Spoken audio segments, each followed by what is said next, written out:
This is Jordan Tower with JT News. Make sure you smash that like button, smash that subscribe, and let's get right into the news. Well, we got Waka Flocka Flame. Now, I don't know what's going on with SeaWorld, but they are putting on shows this summer. We had Soulja Boy, Fat Joe, Bow Wow, and now Waka Flocka.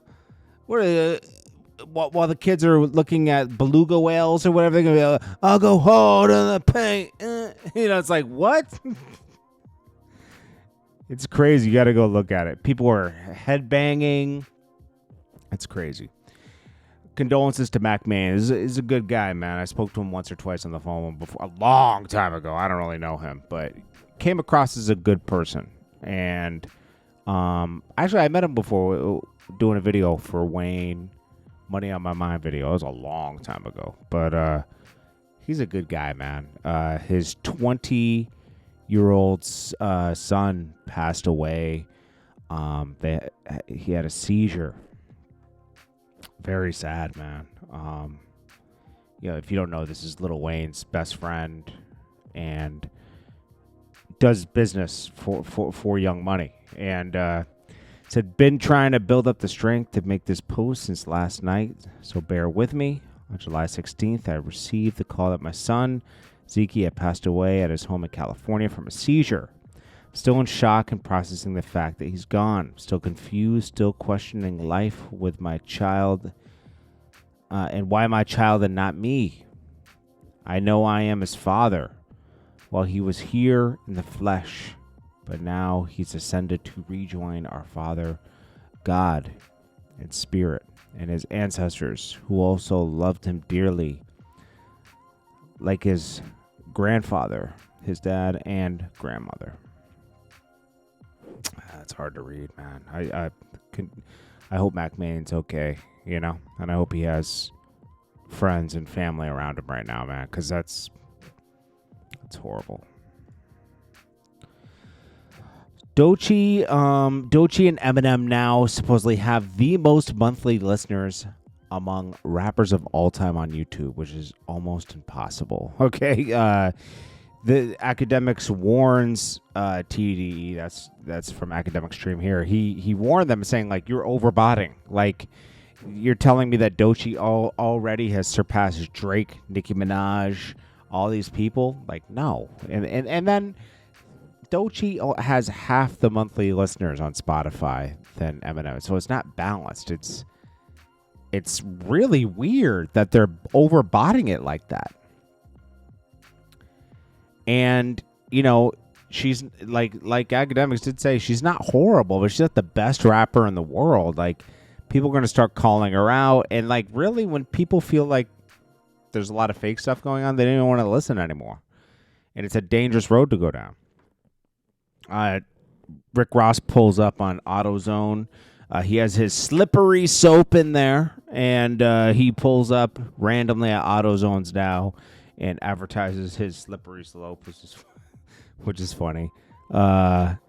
Remember, he had Diddy out there advertising his slippery soap, and then Diddy went down his own slippery soap, and they stopped promoting it like that. But yeah, I still wonder what's going to happen when Diddy comes on. Are they going to just act like nothing ever happened? Like, hey, I know you never supported me, but it's okay. We're still cool.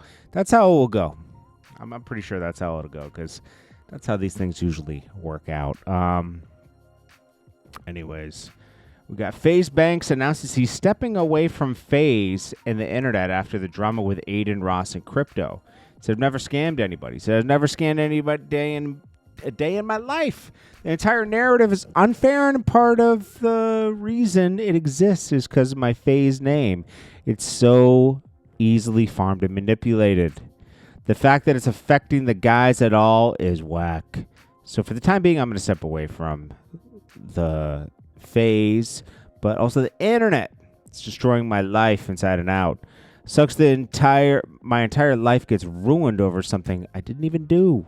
The real ones know. I wish I could say I'll be back, but I really don't know if I will.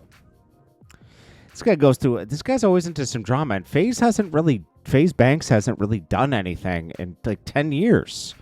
He just lives off other people's incomes. It seems like he seems like a good person, but it's like, geez, Says, on the phone with Adin right now. We're doing a stream together tonight to address all of this.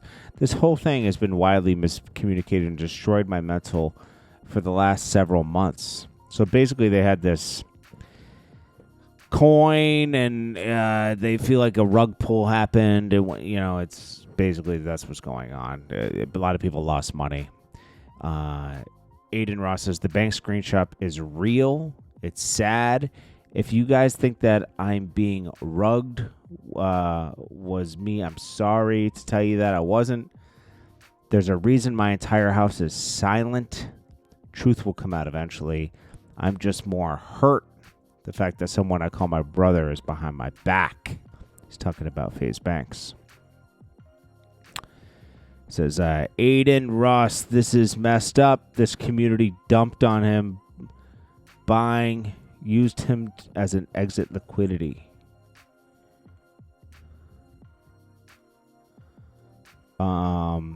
His ego got hurt, blamed Frank, and Frank got into it privately. Adin despises Frank and spins and drives a narrative about Frank selling. I don't even know who Frank is. As I ran, when I ran things up from 3 million to 200 million organically, Top blasted multiple times, invested a ton of money, and never ever sold. The only bad actor in this entire thing is Adin. Point blank, period. Well, I always knew those crypto things where people were coming out with their own coins and everything. Those are all going to end bad. Those are all going to end bad, man. Then we got 42 Doug. He releases a children's book based around his child having autism. That's nice. Someone says, Tory Lanez is officially headed back to court with oral arguments set for August 18th as his team prepares to fight a 10-year sentence in the Meg Thee Stallion shooting case. Most appeals and petitions never make it this far. This means something wasn't right at the trial. Oh, we'll see. Happens in August. Cash Money Tour, Chicago. I think this is Chicago or Ohio. One of them. It was good. Freeway says Locks are there. Freeway, a bunch of state property members. Beanie Siegel. I guess Turk was taken off the tour, the Cash Money Tour. And then we got Twitch support. They're going through and clamping down on botting. Academic says pray for Neon because he's known for botting. Ice Cube explains why Angel Reese was not offered a big deal like Caitlin Clark. He says it won't have the same impact. Then we got DJ Khaled. He is shocked that Kodak had said F him on a new song. But he's also unfazed. He has bigger problems. Diddy's coming home soon. Anyways, this is Jordan Tower with JT News. Make sure you smash that like button, smash that subscribe button. I'll check you guys later. Smash that like button for me. This is for the people of Jamaica. Tired of sky-high energy bills from JPS? Take control and gain freedom from the grid with a quality Sun Gold power inverter. Do it yourself. No need for an installer. Just get an electrician to check your wiring. Amazon makes it easy to get a Sun Gold power inverter by handling the import fees at a small fee. This is the brain of your solar setup. Get the panels and the batteries in Jamaica. Start with a small setup and then build over time, adding batteries and panels. In October, I'll be live in Jamaica at my house installing this very inverter and showing you step by step how to get the inverter and all the panels and batteries. Click the link below to get your Sun Gold power inverter today.